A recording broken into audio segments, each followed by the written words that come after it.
Yes, people, never a foul. Here we are right now, as Mo would say, come on, guys, like the video and all that kind of stuff. But today I'm joined by Goonally. Abs is also in the building right here, looking fresh himself, talking on some Chelsea stuff, some Arsenal stuff, what Goonally knows. And then we'll be joined by Mons to talk about the McAllister deal as well. And right now, I think the main news is a bit obvious that Sheikh Jassim is putting a fifth bid. And he put it in not too long ago as well. I wouldn't say today. If you're anyone smart, it could have been on Friday, could have been on Monday, just to say that you got a deadline by Friday. So all that stuff should be clarified by then. But I'm just going to get people's thoughts on it. But before you do that, it's only customary that you actually ask how people are actually doing. So Lee, what are you saying, man? Been a minute. I suppose you've been on a channel. You've been doing loads of streams of recent as well. Trust me, too many, bro. Saying, bro, like I'm glad this football season done now, bro. I've been shattered. So yeah, listen, man, you know what it is, man. I love being on this channel, man. Always. So when you told me, yeah, I said, yeah, cool, let's roll. Yeah, man. Look, it's all the love. Everyone likes the show. What can I say? And there's another one that loves this show. Abs, man, you're looking very smart today, man. Looking very nice and neat. I thought you just woke up, man. Why are you smiling? Don't smile because I gave you a compliment. Bro, it's a bit fruity, isn't it? I see that. Hey, you see that, Lee? It's a bit fruity. He likes a compliment, my man. Yeah. Pause, bro. Anyway, listen, all good, bro. All good. You know how it is. All the stresses are gone. Listen, that disaster we had of a season's over now. Yeah, we just vibed him, bro. Just doing our thing in it. And I'll be real. You know where I've not really been on streams like that the last month and a bit. But it's cool now. So for me, it's more like I don't know, it's a bit of a chill vibe, and that just hopefully my club can match what I'm looking for this summer, and then we'll see. Yeah, man. Of course. Sorry, I'm just getting a couple things ready. I have to do it. But yeah, man. So let's just talk about what we know as well, man. There's loads of news to go through, guys. If you are here, big up yourselves. Jack, that's a bit rich from you, and let's try to keep it PG today. Everyone knows who Jack Napier is by now. I'll big up anyone that's actually in. Make sure you get your comments in. Make sure you get your questions in, and I'll try my best to answer them as much as possible. Big up Daniel in the building. It says gonna leave faded after the bottle jobs. That's the biggest lie. That's the biggest lie. I didn't hide from one thing. I didn't know that is the biggest lie. I didn't. Hey, you didn't, man. Allow him. Big up Wolves in the building as always. Love to see you, man. Big up Pablo as well. It says big up the panel. Big up Pablo for actually informing me, just adding me on any news that's going on as well. Love it. Charlie as well saying Glazers in. Dom in the building saying why are you holding Klopp accountable? It's on FSG. What do you mean by that, Dom? Is you talking about someone? Says damn 35 mil. What still as a Madrid fan, I would have loved to buy him and bench him just to poke at Liverpool. Asian Red saying, Lee, where's my rum? Yeah, you know what? Yeah, this brother Bayesian is on my case, bro. Everywhere I turn, yeah, any stream I do, this guy, listen, he is my brother, but he is a liar. Let me tell you the truth. Bayesian was like, yo, Arsenal flop this season. I'm gonna send you the rum. This guy now backing up saying I owe him one. You know what? This guy, you're a shameless guy. Anyway, man, you know what? It's always love, man. And listen, go and shout out to them, man, because the things they're doing on their channel, I love their stuff. So yeah, big up. Yeah, United Red in the building as well, man. If you are here, look, it's nice to see 115 of you already here. Make sure you smash the like button. Obviously, it's always reminders. The more people that can come in and talk about the news. But it's only one place to really start with Man United. What can you really do? I'm going to go through what everyone has said. Fabrizio Romano has literally said himself, which he, again, tapping merchant. Sheikh Jassim submitted a fifth bid to buy 100% of Manchester United. It's an improved bid with a clear indication. Take it or leave it. I think that's fair because it's been going on for way too long. I said there will be no more bids from the Qatari group. After this Friday, Sheikh Jassim will no longer engage with the Rain group in this process. The first to break this news for anybody as well. You know what? How about I share this with you guys as well? It would make total sense that you lot can see it who can't have the access to Twitter as well. Let me just share the screen. Give me a sec. Yeah, man. You not see? Can you not see that? Is that in a Yeah, little? see it now. It's mad. So the first to really break it was actually Mike Keegan, right? So Mike Keegan's is the best person to look towards. As I've said, he's the one who's literally been breaking it since what? The get-go. The get-go. So let me just put Wait, zoom in, bro. Can you see that? Nah, Yeah, bro. you can see it. It's bare You can see far it though. now? Like, He's actually still there for. Yo, Bill must be blind, man. Though. Hey, how about that? Like you can't read it. Like I can just see the word breaking, but you can't see nothing else though. If anyone's got clear eyes, it says Sheikh Jassim has submitted a 5th bid for Manchester United. His offer comes on Friday, with a Friday deadline. After then, the offer still stands, but he will no longer have engagement. So the first one was Mike Keegan, and if I go back as well, just to go because obviously he's had a few tweets on it. Literally here as well. Sheikh Jassim has told the Rain Group that they will not be engaging with Man United bidding process any further beyond Friday. And then obviously people like Jacobs, Ben is saying this. He said Jacobson's latest offer for Man United is around 6.5 billion plus 1 billion of pledged investment. 92 foundations sources say their offer is at an enormous premium on the current share price. I'm pretty sure that Ben Jacobs does not know anything. I'm pretty sure, like I'm probably 95% sure, because why is he only got the one that's only got the price but nobody else does? So don't look at the price. I'm no not one gonna knows. lie to you, yeah, bro. This Ben Jacobs brother, bro. From time he's doing YouTube videos with internet personalities, bro. I won't listen to a word he says, bro. He chats bare rubbish, bro. He talks, yeah. I can't lie. I agree, man. I think What's he. that I don't know, man. What's that name they call? Say again. Can't hear you properly. What's that name they called him? The Johnny Minerals. What is he called him? The brown envelopes, innit? Brown envelopes. Brown envelopes. Yeah. Yeah, the brown envelopes. It says here as well, it's understood that the need to strengthen Eric Ten Hag's squad has played a major role in Sheikh Jassim's latest and final move. He is keen to complete the takeover and arm the manager with significant funds ahead of the new season. And then there's a lot of tapping stuff from everyone else. Lawton Times is another one that you want to look towards. They've confirmed it themselves. This is actual business stuff of obviously the journalism, saying Sheikh Jassim will withdraw from the process if his 5th and final offer from Man United is not accepted. So they literally putting their foot down. More on the Man United stuff from Lawton Times says Sir Jim Ratcliffe and his I don't know how to say petrochemicals firm Ineos have emerged as clear favourites to complete a deal with the club's new owners, the Glazer family, and have entered the final stage of negotiations with the Rain, the New York banking handle the sale. So who knows what? At the end of the day, out of all of this, who actually knows who's going to buy Man United still? How much the bid that Sheikh Jassim has with his improved fifth bid offer? I want to get you guys' take on it, because the only way I can look towards this is what does it look like from a neutral point of view? You support Chelsea, Abs. You support Arsenal, Lee. Obviously, it's nothing to do with your clubs, but what do you think about it?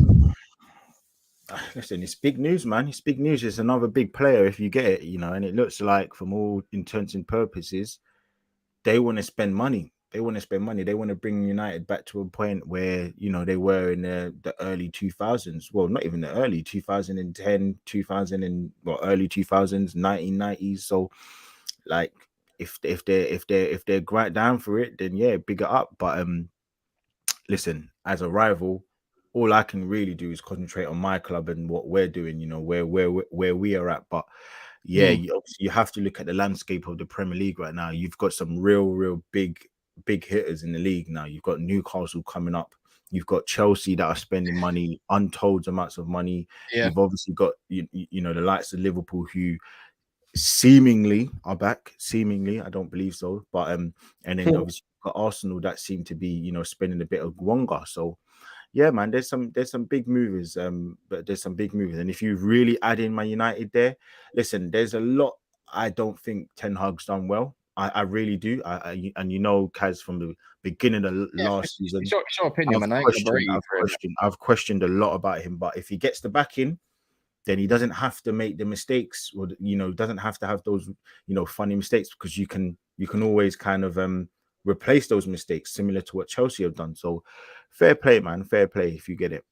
Yeah, nice. I agree. Where obviously this is a different type of cast, isn't it? So what's going on in the season type cast is your shameless cast. The one that goes over the cast.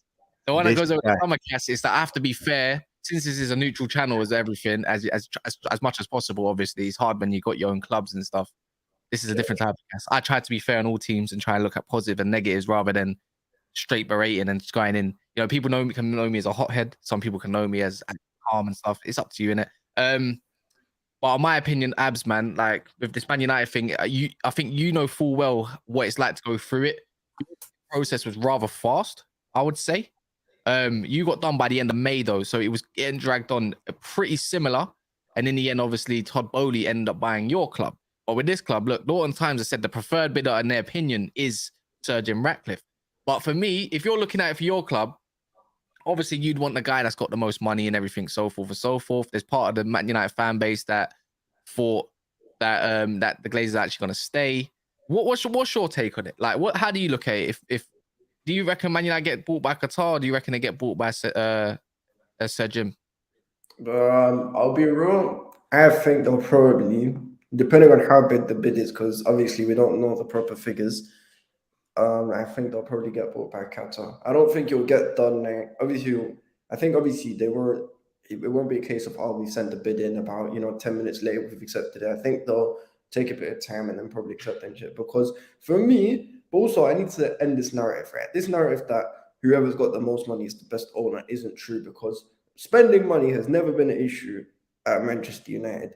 It's about how you do it, innit? It's about if you have a footballing structure in place. It's about if you have directors who know what they're doing. It's about if you have the scouts whose vision aligns with that of the manager. It's about having all the pieces in place, and obviously having a bit extra money helps as well. Now, if you look at City, for example, City have been the most successful team in the Premier League over the last 5-6 years, innit? They've never had a signing worth more than, I want to say Rodri's their record signing, innit? At 60 or 70 million pounds, something like that. Or maybe Haaland, one of those. Actually, no, I'll tell a lie. Grealish was there. Grealish, 100 million. Grealish 100 M's. But before Grealish came in, Man City rarely ever spent over the 65 million pound mark. That's different, because they spend untold amounts of money on wages. That's firstly. Secondly, there's a lot of undercover stuff going with them. So I understand that. I understand that. Officially, they haven't spent that money. But listen, there's a lot of undercutting and a lot of weird things going on at that club. But I do understand your point. I hear you, but I'm just saying I'm going off face value of where I can see. You think Qatar is going to be the one that gets accepted? Yeah, I do.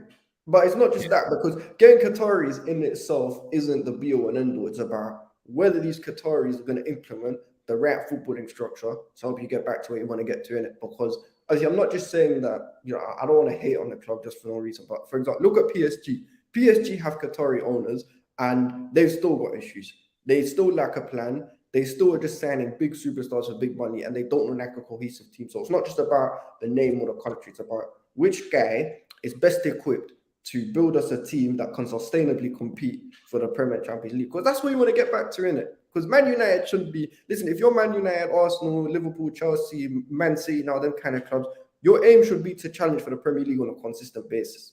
So whoever's going to do it, that'll be the best fit. I don't know if it's the Qataris. I don't know if it's Jim Ratcliffe. I can't. So this is my logic as the Man United fan. Obviously, I've read more than probably you guys have. But this is my logic.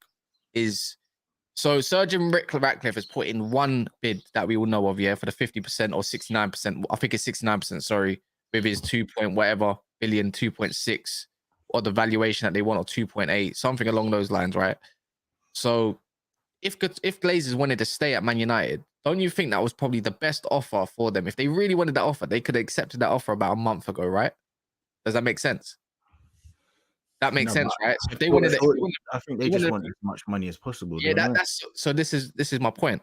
So if they wanted that deal, that sounds perfect for Glazers and the way they are, they would have accepted it by now.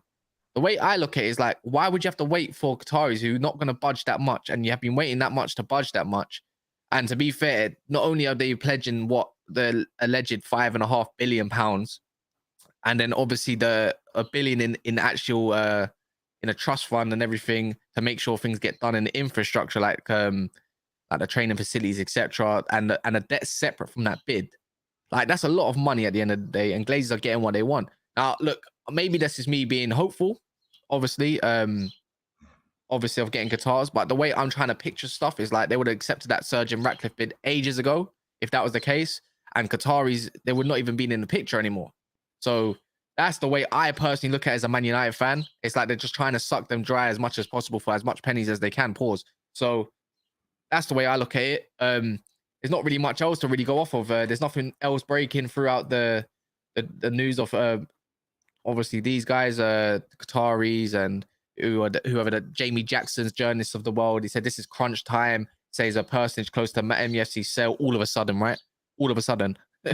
So this is what I mean about tapping merchants. People that look at towards, I'm telling you lot now, yeah, you support Man United. Do not look towards Jamie Jackson, Jacobs Ben, and don't look towards Fabrizio Romano with Takeover News. That's why I say just look for Mike Keegan and look towards Lawton Times and people like that, and then get your sources that way, because otherwise you're in a circle over and over again. It's like the same with, you could say Chelsea News. If it isn't Matt Law or someone like that, and you could see somebody, let's say it was someone up north that does different transfers, like Sam Lee from Man City talking on a Chelsea transfer, you'd be like, wait, what's going on here?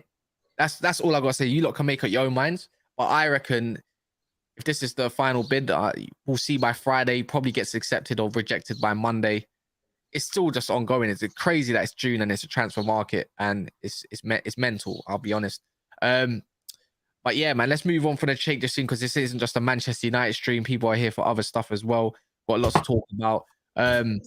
Before Mons does jump in as well to talk about the McAllister stuff, obviously the 35 million deal. He wants to come say hello to Guna Lee as well. Let's talk about something a little bit more off topic as well, because Lee, you said that Declan Rice is done, like on Coppish as well. You know that it's pretty much 100% done. It's just waiting for this game to be sorted today. None. Like what? Like tell me, man. Come on. I know you're not an ITK man, but you know what you're doing. I wouldn't be surprised if a bid goes in Friday, early Monday, Tuesday of next week. Yeah, it's done, man. I think all the personal terms is done, agreed. He's coming to Arsenal. Like I can't. That's why, as I said, one thing I hate about this whole bloody stupid Twitter is now there's no verification of these tweets, right? From accounts from people. You can't kind of know who's telling the truth and stuff. But listen, man, like I don't feel like I'm going to be muddied. It's done, man. That he isn't going to Bayern Munich. I can tell you that much. Man United, you haven't got the money currently. Yeah. You physically don't have the money. Chelsea, there's a lot of talk about Chelsea, but there's a lot of talk about Chelsea. But Chelsea, the connection between them and Chelsea is physically done right now because of something that's happened behind the scenes. So it's Arsenal. He's going to Arsenal, and Arteta really wants him. He's the main priority at Arsenal currently. So yeah, man, like right now, all I can say is it's done. And whether or not I'm happy with it is another thing. I would much prefer Caicedo. I'm not too keen on Rice. I don't think he's rubbish. I think he's quite good, but I just think that he is actually overrated. And I think if he was German, if he was French, I don't think people would look at him the same way. But that's not to say that because he's English that he's overrated, but I think it's because he plays in the Premier League. And I'll make that very clear, because then people start going into this whole like race thing, and so I'm not talking about none of that. I don't care. I'm just talking about because he plays in the English Premier League, hence why he's I think overrated. So yeah, man, like I can't say no more on it. I like his intangibles as a captain or a leader. But listen, I want to ask people out there, is he a leader or is he just a captain? He was a captain because he was the best player. Who else at that time? Mark Noble was the West Ham through and through. And who did they give it to? They gave it to the next best player in the team, in my opinion. So listen, man, like if you look at what Rice has done, what he is, and where he goes forward as a player, as a 6, as a 8, I think he's a good player. But as I said, it's perfect Xhaka replacement. He's not an 8. I don't like him I don't want him for Liverpool. If I got to see him trying to get that, I'm talking about Rice. If I got to see Rice, really? If I see Rice further up in the pitch, everybody keeps going on like this. Rice is the perfect player for Arsenal, this, that, and the other. But what have you not seen of this guy? Like he plays in a dead team. Yeah, he plays in a dead team. What he's been asked to do, people are sort of looking at this guy to pretend like he's this new English hope.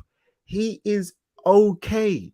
People keep going off like what he's so good at, but what is he good at? He's a good player. If I look at Caicedo, I think Caicedo is generational. He can do 2 or 3 players' positions, and he can do so much more. You can adapt with him. He can play right back. He can play DM and fill in that right back position. He almost has that Kante-esque sort of that style of play where he can literally just win the ball back, pass it to the better players. I've seen him thread balls through. I've seen him score goals.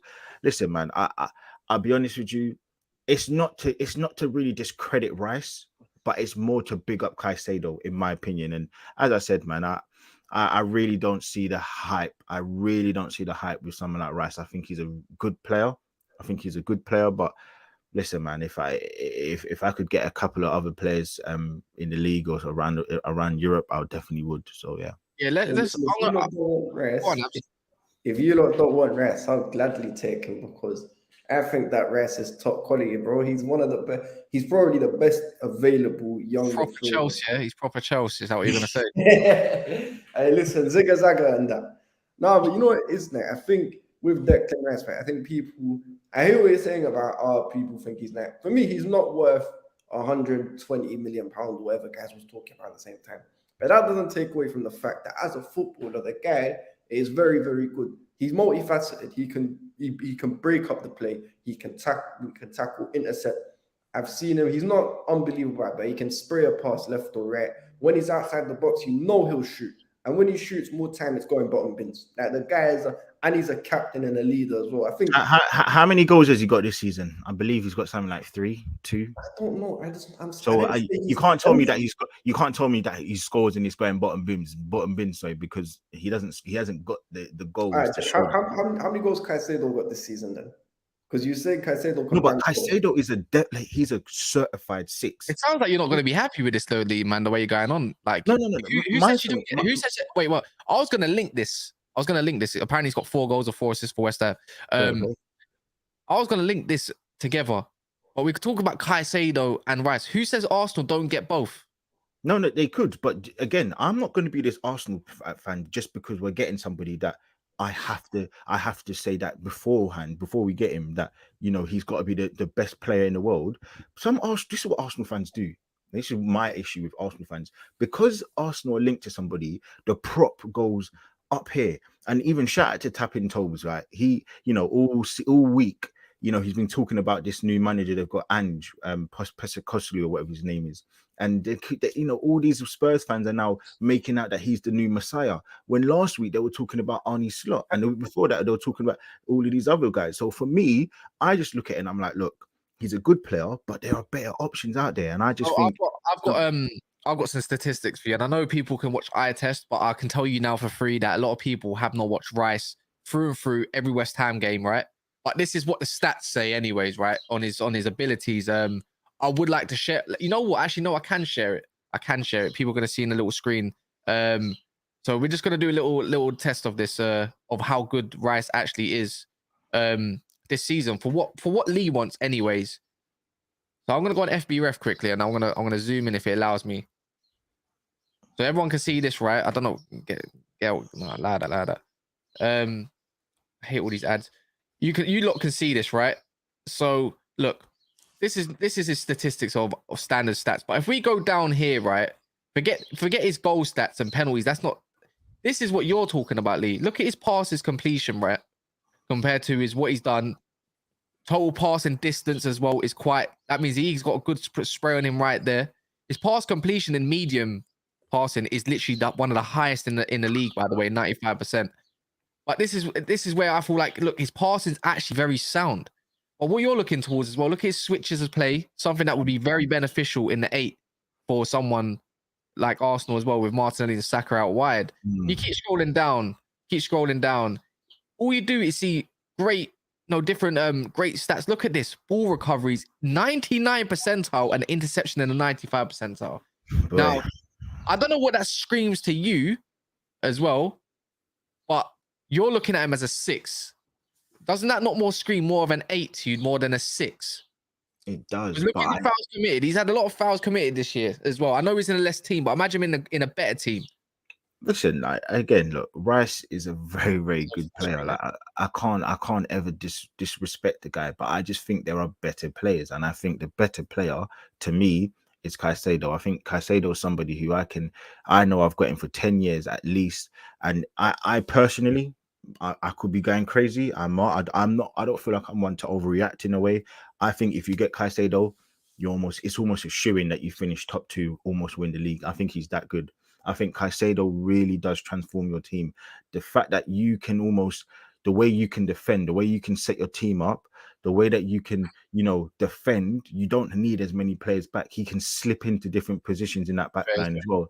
I just think he's a top. I'm going to have to agree with you. I think Caicedo is definitely a better player than Rice, but I don't think they're far off. I think going forward, Rice is obviously going to be better than Caicedo. That's not Caicedo's game. Caicedo is definitely more defensive. But I look at Caicedo as more of a 6 who can do the 8. But I look at Rice who's an 8 that can do the 6. Does that make sense? And you know what? Shout out to Jacobs. Jacobs is his first point. I know I don't understand why you said I'm moaning. I'm not. You know what? Shout out to Arsenal because we're now going for big players, top players, something that we haven't been going. We're now looking at cherry on the top of the cake kind of players. I don't know where he thinks I'm always moaning, but listen, man. Shout out, that's a great point. Like we are going for top players now, and you can't complain about that. But listen, I just have a preference of player. But listen, one thing I like about Arteta, in comparison so far to the likes of someone like Ten Hag, it's not a dig.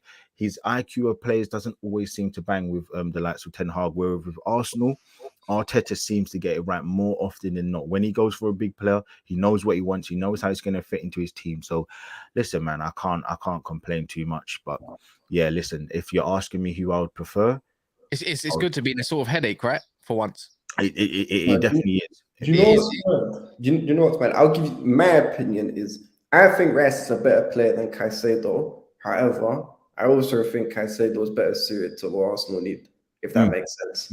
But that doesn't mean. But here's the thing. But I get where Lee's coming from because it's not so much about individual; it's about the collective and how they all fit in together. So, in terms of who's better for the collective, I think Caicedo will probably be better. I actually think Rice is more suited for my team, if that makes sense. No, not for the Zigga-Zagga stuff, Cass. Are you sure? Because I'm thinking more of a Pochettino player. I'm thinking Caicedo is perfect. I think Caicedo fits into Man City. I think he fits into Chelsea, Arsenal, Man United, Brighton, Liverpool. He goes into any team. And to be fair, again, to give him props, so does Rice. I think Rice is that adaptable. But when you think about the 8 role, for me, I don't really feel like he's suited in that position for Rice. But listen, man, like I think Caicedo can go into any team and he literally elevates them to a new level. I think he's that good. I'm gonna go through big up Arsenal Precinct says pure prejudice. Rice is superior to that Caicedo, is what he's saying. Again, it all comes down to preference, isn't it, Arsenal, as well? Like people in the comments as well. It all comes down to you guys' preference as well. Sean saying Caicedo is a perfect fit for Chelsea. Daniel saying Caicedo is not going anywhere near our starting lineup. Yeah, you know what? Maybe not. Actually, yeah, you know what? You're probably right. But look, it's a perfect segue into Caicedo and where he ends up. We got quite Monster's going to join soon as well because we got to talk about McAllister because I can't believe that price tag. But Caicedo as well. Where does he actually end up? Because Lee, we're seeing the mixtures, and obviously Ab's probably the perfect person to come to. Levi Colwill, they put a 40 million bid in that hasn't been rejected just yet, but Chelsea might consider this as a main counterweight. How valuable is Levi Colwill to Chelsea to go get Caicedo? Maybe put a buyback clause on Colwill, maybe. I don't know. Where do you look at it? Would you be like, you know what? Take Levi Colwill and we'll give you 50 million or 40 million, 45 million for Caicedo. Is that a good deal in your eyes? Well, there's 2 ways of looking on it. So obviously we've needed a defensive midfielder for the best part of 6 years now, innit? Since Matic left our club, we needed one, innit? Would you say, yeah, okay. Because don't start me on Jorginho. That guy was a disaster. But anyway, so where is it? So for me, in that sense, it would make sense. However, at the same time, my issue with this club is we shouldn't be going to Brighton and saying and having to compensate to give up one of our own players, one of our more talented players, so that we can go get one of their players, if that makes sense. We shouldn't be having to do that. And also, we think about it. If you look at the senior centre-backs in my club, Silva is nearly 40. Koulibaly, who's, I'm going to say this politely, he's just not very good anymore. Trevor Chalobah, he's decent, but again, not really good enough if we want to get back to that level. And then Fofana, injury prone. Badiashile, who's there, and he's the only one who's reliable in it. And then Levi Cole. So what you're effectively saying is, on your best days, really and truly, you've got 3 centre-backs that in the long term are looking to be a part of the future of Chelsea. How does it make sense to sell one of them to Brighton just to get a defensive midfielder? No disrespect to Caicedo, because I think he's fantastic. But I don't believe you should be having to compensate to go get a player. If we're a serious club, we go to Brighton, we told them, listen, we're giving you X amount of money, we're taking Caicedo, end of discussion, goodbye. But this is where it comes down to your guys' backroom. Like, why shouldn't you sell Levi Colwill to get a player that you're in more need? Like, don't get me wrong, Badiashile, Levi Colwill makes total sense, right? That makes sense.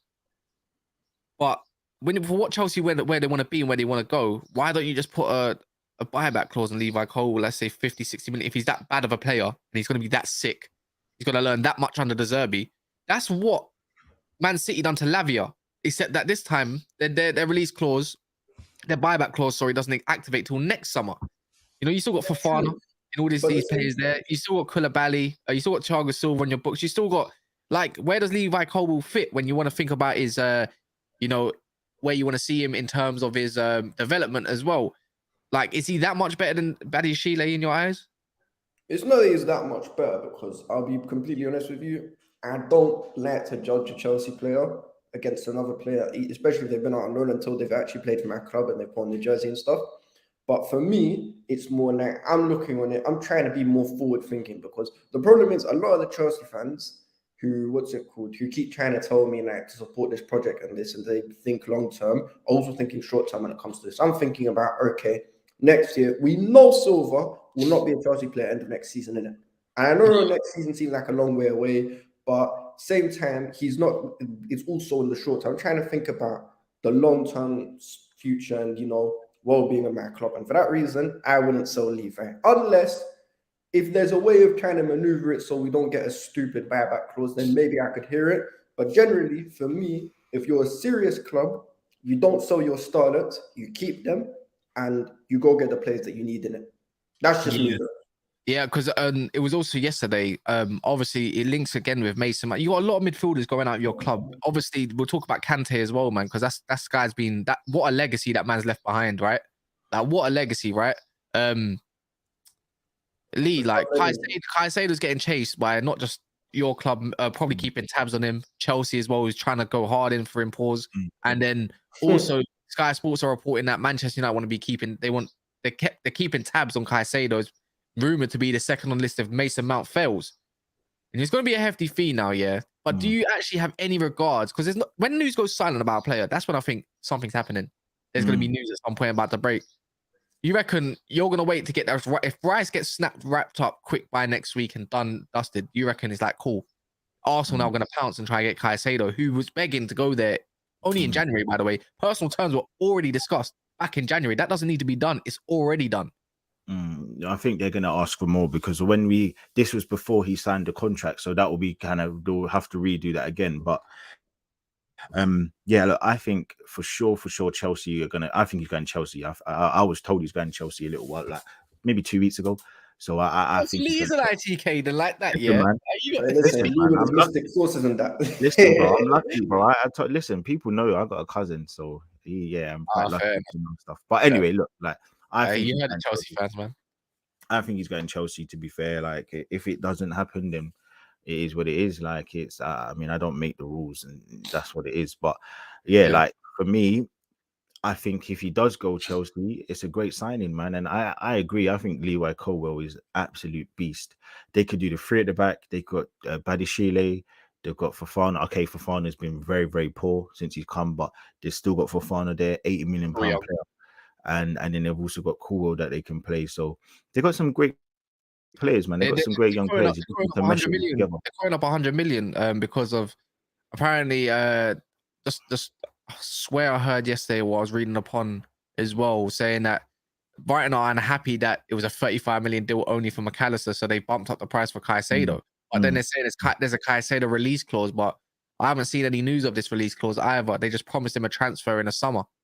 So yeah, again, listen, mad, we've seen those gentleman agreements with Harry Kane, man, and listen, they've trapped him in a nice deal. So, listen, I what I will say is, for sure, I will I would say that he needs to. I can't lie, man. More. Stop looking towards Ben Jacobs, man. Guy's a fraud, man. Look towards Guna Lee if this is the case. If he's going Chelsea and Rice ends up at Arsenal, and Lee said this Rice is done. December that Saka was done ages ago. Done. Martinelli. You said Martinelli as well. To be fair, that was done.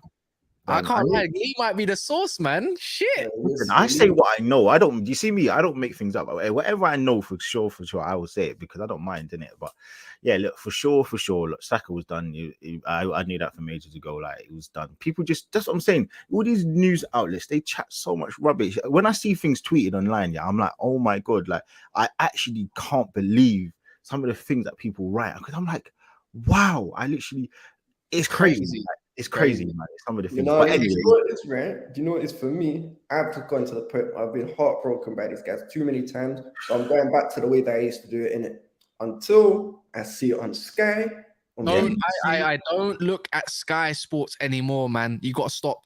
They are slow sports news for a reason, man. Don't worry about them. Man up. Okay, you know what you got to do, yeah, Abs, yeah? I'll point you towards a couple in it. But you got to look at link. The way it works now, okay, cool. For people, again, don't look towards the clicks. Look towards your club's journals. My ones are like Laurie Whitwell, Chris Wheeler. You know, the Athletic are very like even Arsenal one, yeah, like Chris Wheatley, like some of Wheatley, yeah, man. They chat rubbish, man. Honestly, like all I would do is either wait. If you feel like you just have to wait, or if you don't know, then just like try and find people that you trust or whatever it is. Like if they've had something that you know that you've seen before, it is what it is, man. Like. But no, man, like you kind of look like poet. You think he looks like poet? Yo, he does actually, you know. He looks like I got told ASAP Rocky. I got told ASAP Rocky. I got told Travis Scott and now poet. That's a new one. No, you know who you look like. You look like Scott Sinclair. Trust me, you look like Scott Sinclair. My days. Oh my days! If you got a picture of Scott Sinclair and you put it, because he had long hair like you as well. Yeah. Like Scott Sinclair, you do. Yeah. But you know what it is though, Cass. The point is for me, I'll do the best one for me. Yo, someone said you look like an Arsenal fan. Matt Law's your best one. Bro, listen. Hey, someone said you look like your best source. No, Matt Law ain't that guy either. Matt Law's another fraud as well. For me, personally, I just wait till. No, listen, Cass. I just wait till I see the guy holding up the shirt and there's a picture on the club website, and then I get that's just me. Well, they're talking about that as well, man. Obviously, again, Liverpool are waiting on Mont. Mont will be here soon, so Beijing, your super chat will come up when Mont gets here. Makes sense. But talking of Chelsea as well, N'Golo Kante, man. Look, he said he's set to leave, man, on a free as well. That means there's some wages off your books.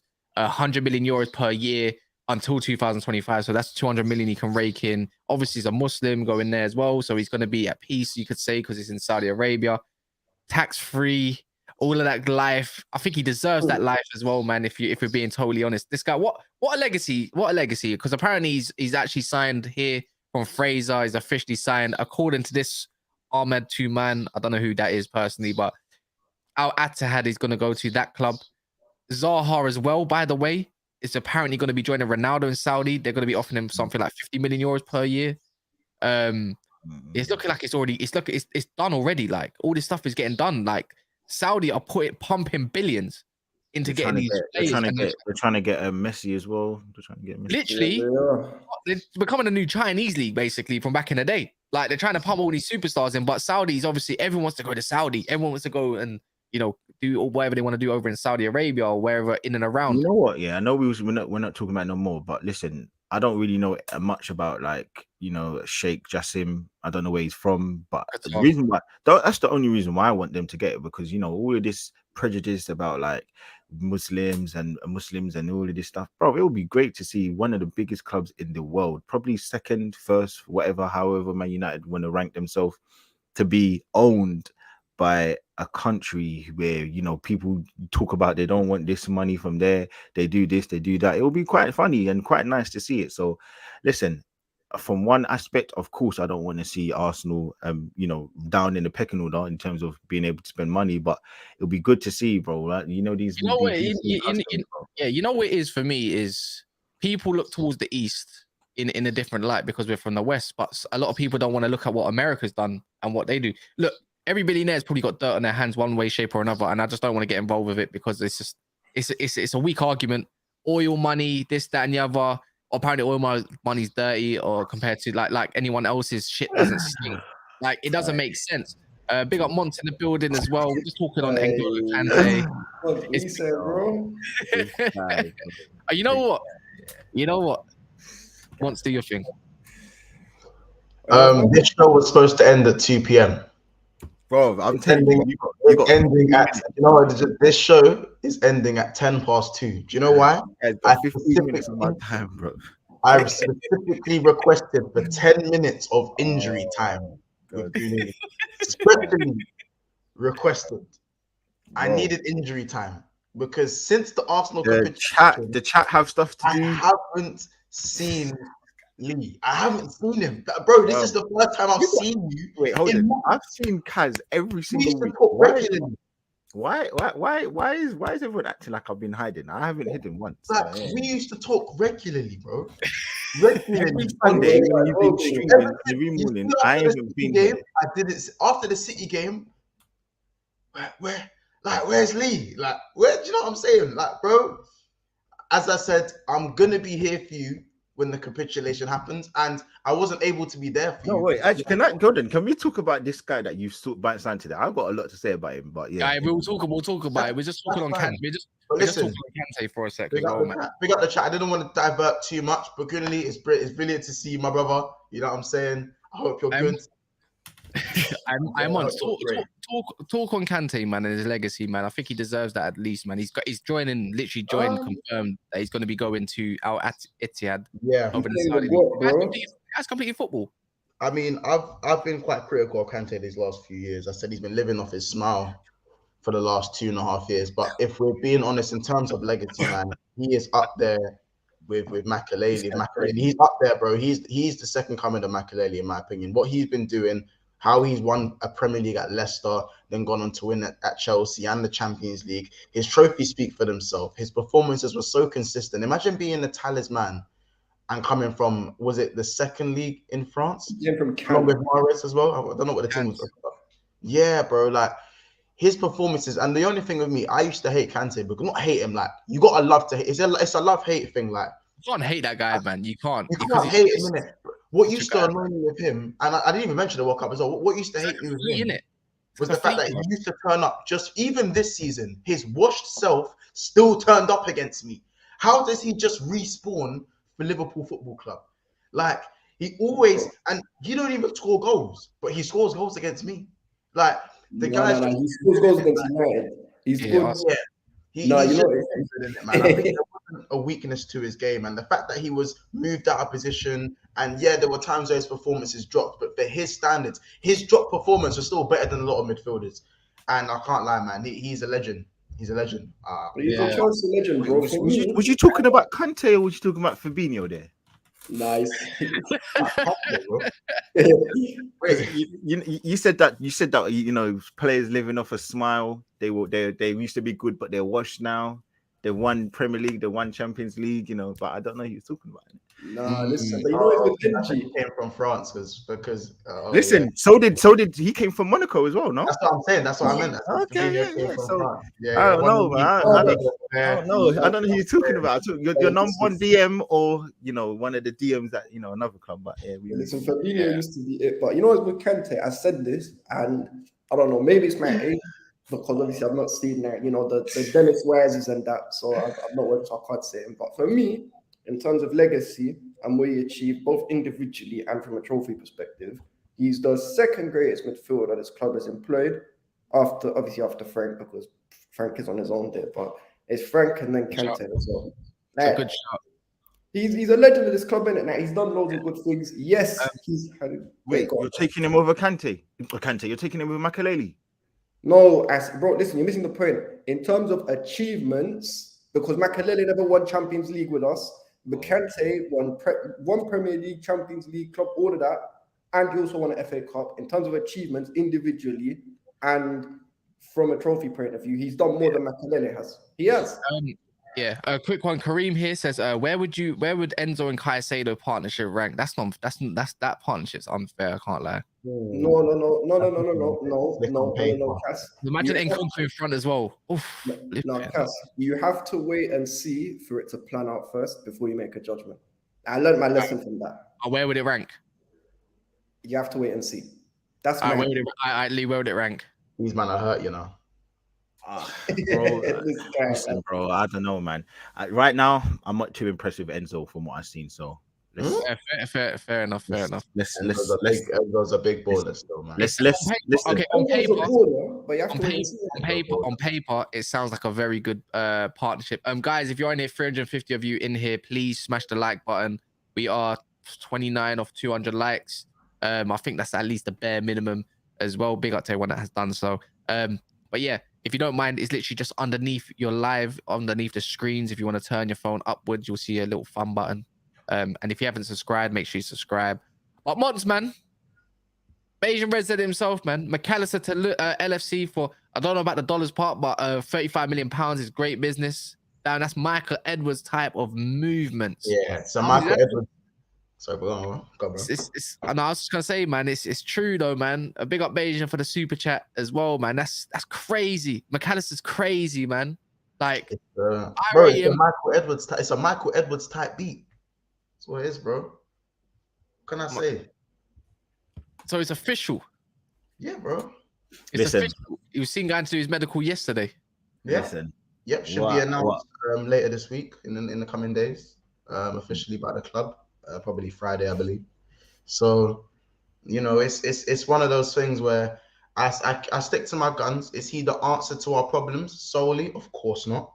But for a player who was probably quoted at 70 million amongst the links to Chelsea, the links to United and stuff, to go and get him for half of that price, leaving the door open to spend extra money for other signings, excellent business. Excellent piece of business. FSG out though, innit?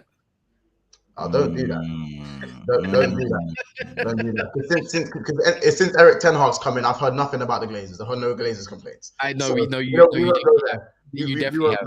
I ain't gonna lie. I ain't gonna lie. No, I've heard more still. Even because that was our OT when we played them and they slapped us for one, and this Cascade was giving it. There was in the Stretford end. No, what was it? The energy ain't the same. No, you can say in the Stretford and the energy, the Glazers' energy ain't the same when United are winning. It's not the same. What do you mean?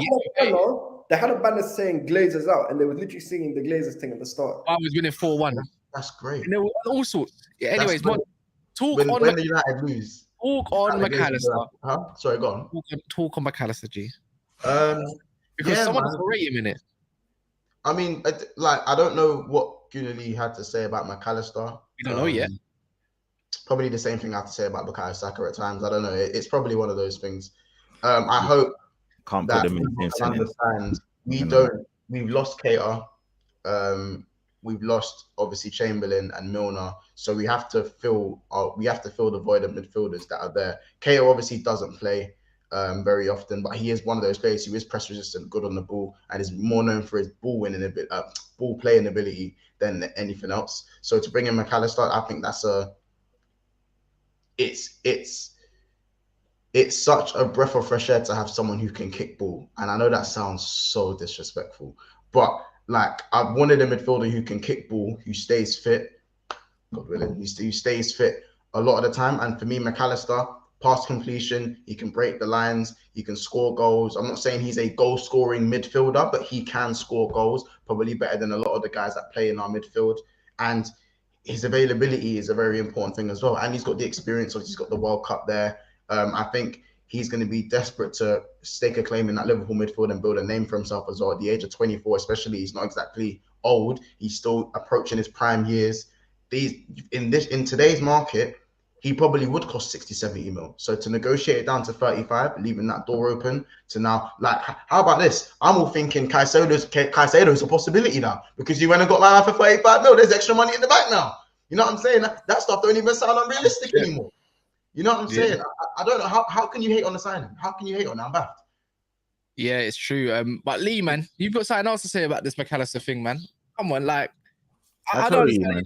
What is it? I ain't gonna lie to you, bro. He's not the player to take you where you need to go to, bro. I think he's a good player. I think he is a good player, but he's no one to be shouting home about. And look, I will say, signings you don't always need to, you know, they don't always need to be the biggest and the brightest to be shining. And that's one thing you learned about Kante, because I didn't see this from him when he first came to Chelsea. I didn't see it. Yes, he was really good at Leicester, but I didn't think he would go up another level. But honestly, McAllister, listen, you need a lot more than that. I think one thing we need to calm down and pump the brakes as well. Can we not forget the season that Liverpool had? Can we not forget the crap that Klopp was doing all season? Can we not forget the crap that Matip was doing all season? Can we not forget the crap that the likes of Van Dijk was doing all season, twerking and doing all these madness? Can we not forget how poor Robertson was for 40% of the season? Can we not just totally forget how Trent defends every single game in and game out? Can we not forget the tactical inept? I said he's not. I said he's not. So I'm just saying. I remember very clear. I've got it right here. On the 30th of August, 2022, there was a certain tweet put out from Liverpool, and it was the Community Shield. It was the game against Man City, and I quote tweeted it. I said, Klopp is the reason why Liverpool won't reach their goals. And a certain other panelist on this show, he said, why is that? He said, why is that? He didn't even take more than 2 minutes to reply as well. He took 1 minute to reply. And he said, why is that? And I said, he's got that Wenger gene in him. He's losing it bit by bit. I'm not trying to do a monologue here.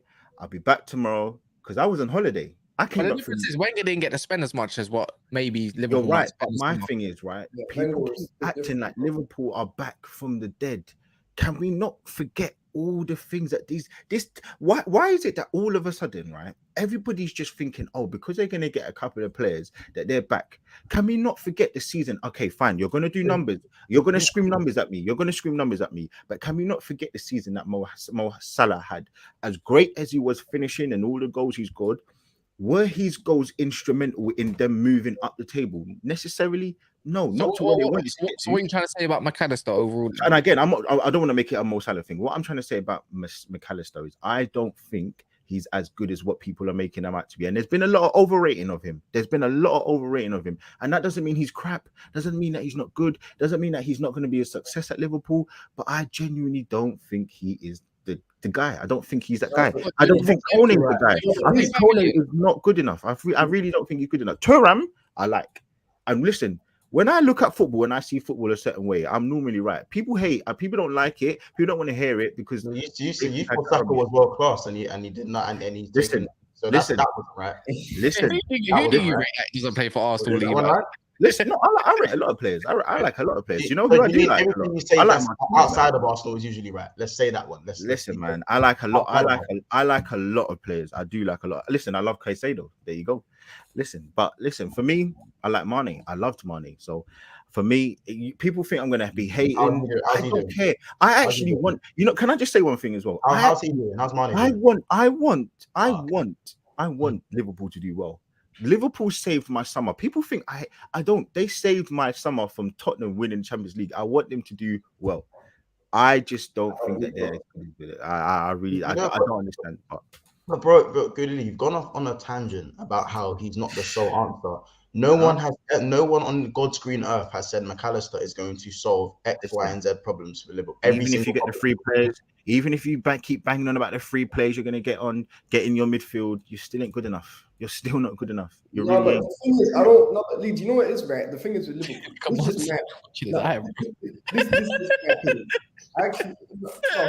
I hear what Lee's saying in terms of it's not just going to be a case of sign 3-4 man and they're going to start being tired.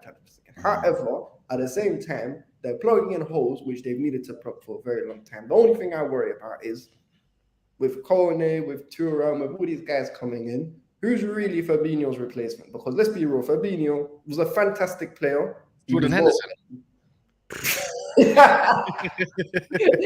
No, but for real though, because think about that, Fabinho. No, but that's why they're looking at Thuram though, isn't it? But Turan doesn't play DM, bro. And I just want to remember. I'm going to write this stream down. Turan isn't a DM, bro. I'm going to write this stream down because everybody loves to do this. They always do this. When Arsenal fans, and not me, when we signed Fabio Vieira, nobody had watched him. Oh, he's the new this, he's the new that. Not me, but everybody else. I don't do this. I look at a footballer, I look at games, I look at how they make a difference, I look how they contribute, and I'm like, all right, cool. Can I see them going up a level? Can I listen? He's a good player. I'm looking at him. He looks icy. But I don't think even if you buy 2 players around him, I don't think he's going to be the guy to propel you forward. I don't think he's going to make that difference for you to be winning the league. Everyone's putting them on this Liverpool on this pedestal that they're back. Oh, they're going to win the league and this and that. And I'm like, you know, calm down. You're right. Let me deal with him.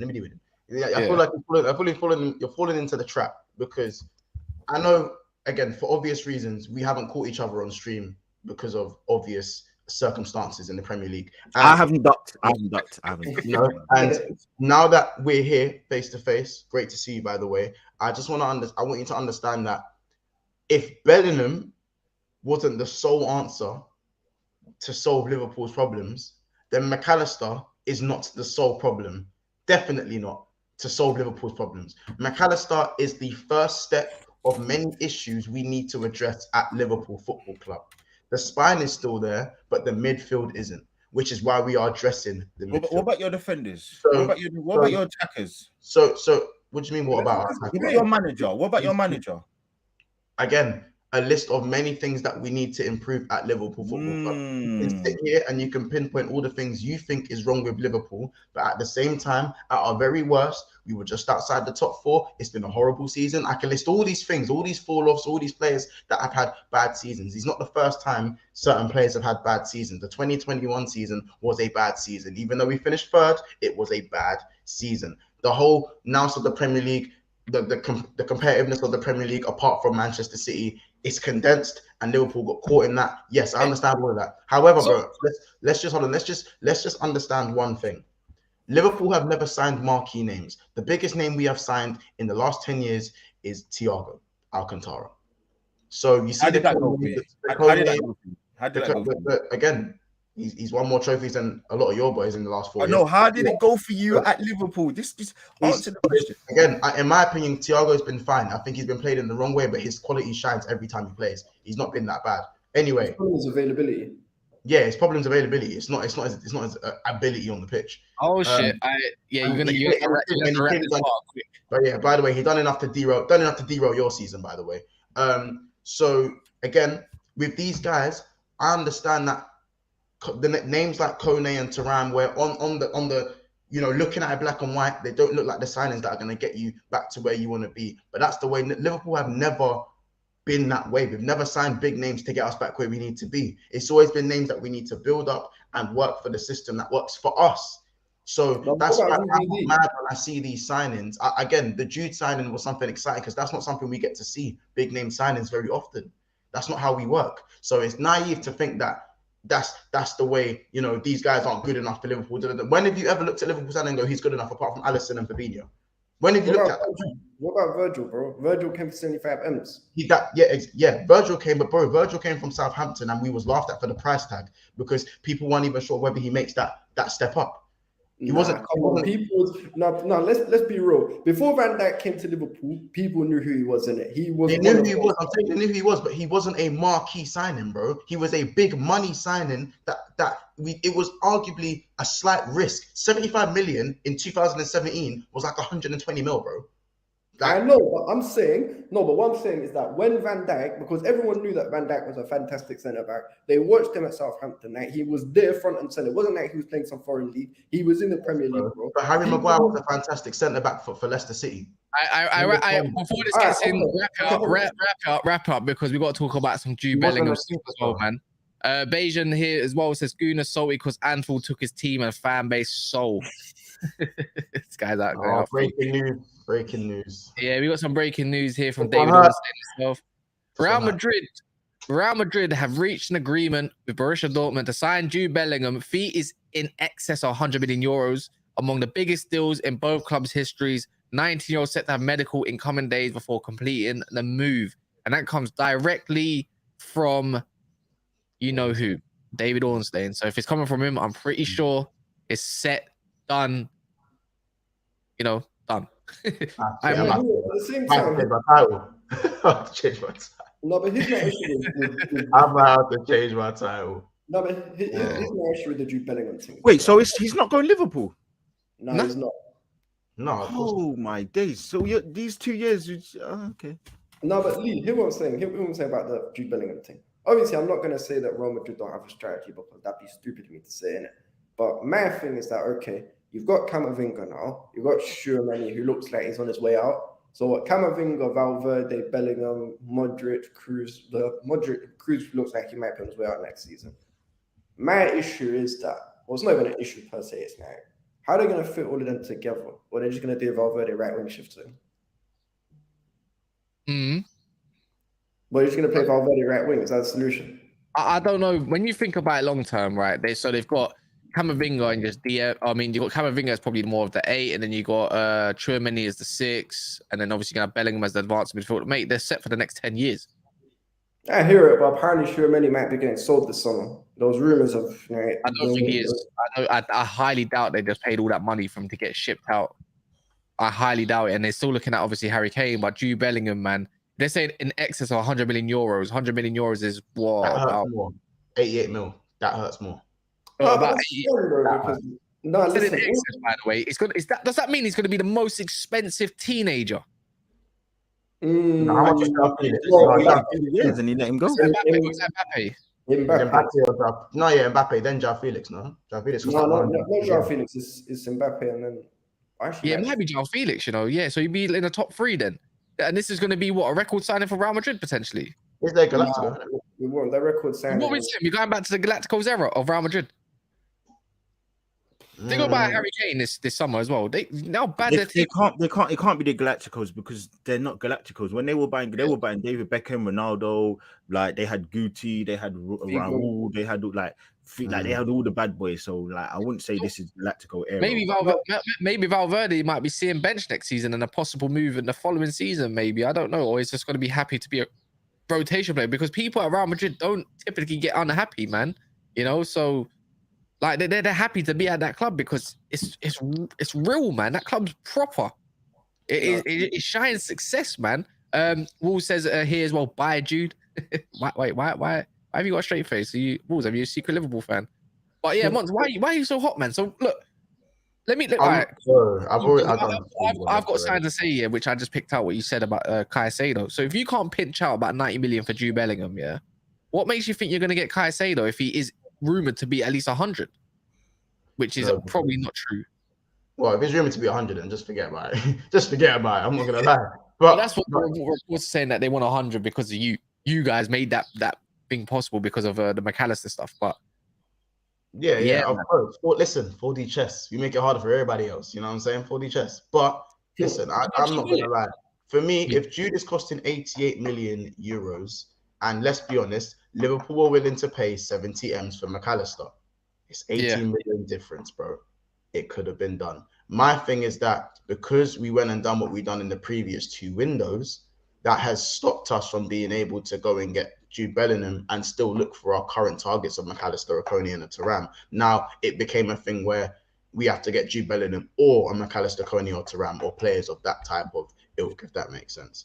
And unfortunately, that's the situation we're in. Yeah, that's like it.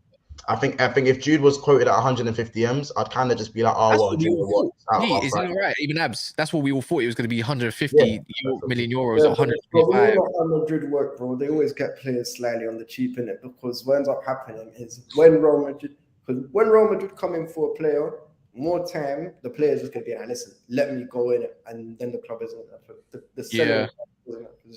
Yeah, even Bayesian is saying we dodged the bullet with Jude, worried about the knee. This is the new rhetoric now. This is going to be the new rhetoric. This is what every Liverpool fan. Oh, because he's got apparently. Everyone keeps saying, "Oh, how do I know this? Do you work for Liverpool? Does anybody? How did do you work for these clubs that you know exactly what's wrong with his knee?" Now all of a sudden, oh, his knee. We've dodged the bullet. Come on, man. This is why, yeah, Liverpool fans. This is what I'm like. What are you doing? You spent 2 years wanking over this guy, praying to every single person that you could to get this guy, and then you decided, oh, you couldn't, you didn't know what the figure was, you didn't want to get him. I think Jude would have been brilliant for us. I'm in agreement. I don't agree with the narrative saying, oh, he's injured and he's this and he's that. I generally think just that hold the L. Yeah, it's an L. I can't lie. It's just there's always a narrative that's gonna get spun when things don't go a football fan's way. And this the knee injury for Jude Bellingham, the knee surgery is that, oh yeah, bro, he's always played him a knee brace. He's always done that. So why now people looking at his knee brace? When he was linked with Liverpool, people weren't complaining about the knee brace. Do you know what I'm saying? Yeah. So that I'm in agreement with that. I'm not gonna lie. However, it might be better for us to get more midfielders than maybe get Jude Bellingham and not other midfielders, because Jude Bellingham wouldn't have sorted out problems himself. There's no one midfielder solves all of Liverpool's midfield problems. It doesn't happen. Well, there's someone. Go on. What are you gonna say, Lee? Quick. Every Friday night on Coppish, these men were praying. They were first remember. Do you remember? Oh, we're getting bought out in December, November. We're getting a new owner. Then that flopped. Then that flopped. Now we're getting Jude. Then that flopped. Just hold it. Just take what it is and just say, you know what? Okay, fine. Like you can't now change your tune so much to the tune of like, oh, Jude's not this guy. You lot were the ones that were screaming. You lot were the ones that were making a noise about him, not me. No one else. You lot were making a noise about him. Now all of a sudden he's not good. He's not worth it. I wouldn't say no one else. City were making noise about him, but smaller fan base. Okay, fine, but so you don't hear the noise. But what I'm saying is Liverpool fans. Yeah, that's rude. Liverpool fans. That's rude. That is rude. Liverpool fans. And this is my issue. It's nothing to do with anything else other than Liverpool fans. They just cry all the time. Stop crying, and you'll be a loved fan base. I would love you more than what you do. Just hold the L, man, and that's it. Big up, Jam. We don't need your love. Do you think you bought the league, by the way? Just quickly. Yeah. How many times have I said this? All right. Anyways, before he gets off something else as well, man. Daps in the garden wearing nothing but an apron. Daniel, look, don't say stuff like that on Never a Foul. Can't lie. I rate you, but don't do that. I don't do that. Leave my guy alone, man. That's my brother, man. Anyways, last part, Min Jae looking like I can go and say this source, that source, this source. Every Italian source is pretty much directing Min Jae going to Man United, and there's going to be meetings next week after his military service in South Korea. Like, does anyone approve of this? Does anyone deny this, thinking it's a great signing, 52 million? Does anyone think that their club should be going in for him potentially as well? Like, this is a brilliant signing. Like, this guy is dope. Do you know what they called him at Fenerbahce? By the way, you guys, I just wondered. No, they called him the Iron Pillar, and this is Turkish fans, by the way. They don't rate just about anybody, and he was only there for about 1 season or 1.5 seasons, something like that. And they didn't want him to go. The Iron Pillar, guys, had a 6th season for Napoli. You know, he's got probably every attribute that you want in a centre back. You could say it's a bit like Van Dijk, the way he came through. Remember at Southampton, he wasn't mad young, but he wasn't old. You know, he had everything. He can dribble. He's fast. He's good in the air. Ball carrying as well. You know, it's kind of similar. And when you think about, obviously, it's a bit less of a price. You know, Premier League tax and all. What does man have to say about that? Because this is looking like a Varane replacement potentially, or someone that's going to cover, because Varane clearly can't play 2 games per week. Here's my issue. The problem is he's only really had 1 season where the light's been shining on him, innit? Really, if you deep it.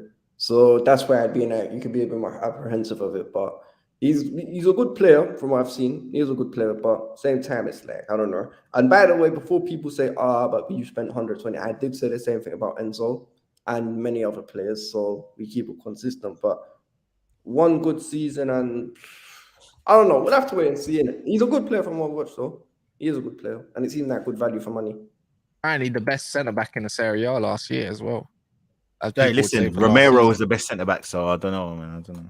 Bro, listen, forget Romero. Koulibaly was seen as the best centre back for years, and look where he's come since he's. Wait, one second. Yeah. What are you saying about that, Monts, man? Major upgrades on Maguire. Maguire going to Tottenham, potentially, and then before you know it, Min Jae's coming in. I'll be real. If he goes United, I'm gonna be livid, bro. He's good, man. He's really good. Release clause of 40 M's. That is a bargain. It's very much against the United premise of overspending for players, which they always do. So it's going to be painful seeing them get a good bit of business done for a cut price for someone who has years on them as well. We've only seen one good season of him, but when you look at certain defenders, sometimes that's all you need. And getting rid of Maguire is something that's needed to happen for a long time. Him and De Gea, long may they stay at United, but it's looking like one half of the dynamic duo, Dumb and Dumber, Dumber might be heading out the door, man. It might be the end of an era. Man. We'll talk about another end of an era as well. Just to quickly wrap up on Messi is going to Inter Miami. It looks like from Guillem Ballag. Ballag, I don't even know how to say his name. Ballag. Yeah, I don't know. I might get done for homophobic. So, Guillem is saying that Messi's going to be going to Inter Miami, and someone called this. I wouldn't be surprised. They said I wouldn't be surprised if Messi goes to Inter Miami and then gets loaned to Barcelona. Yeah, someone said that yesterday in the comments, isn't it? Who said it? Yeah, someone said that. Who else said? Yeah. Someone else said that on the stream. Who was streaming with us once before? Who was with us? No, it was in the comments, bro. Someone said it. Was it in the comments? Was it in the comments? Yeah, man. It's crazy, man. End of an era, man. But clearly might not be the end of an era, because if he goes to Barcelona, and they just cheat coded their way of getting Messi. That's the solution. Because remember, Messi was with Laporta, doing all them talks and finding a solution of how it's going to work. That was what the reports were saying. Mm-hmm. So they're going to loan him at Barcelona, and then afterwards, obviously, Inter Miami, you're going to own the player, and then he's going to play in the MLS. Probably give them a season, because clearly Barcelona need all the sales and shirts they want and all that kind of stuff, yada, yada, yada. They need it. Yeah, but how much are we going to pay? Because the loan fee is going to be mad to get Messi over there. No, they don't need to go no loan fee. No, yeah, but that don't matter. The loan fee won't be hefty. Nah, it will. No, how do you, bro? I doubt it, man. David Beckham's going to just nice them, bro. Because what they're going to do, Barcelona's going to agree that, okay, you get Messi, you loan us, but we'll play a few games in the MLS in your stadium, and obviously bring in publicity to them. It could be worked that way. It could be a cheap loan deal, like 5 million or something. Give it a few hours. I can guarantee you there'll be some links. Liverpool are going to try and get him along. I guarantee. I've heard Lee, bro.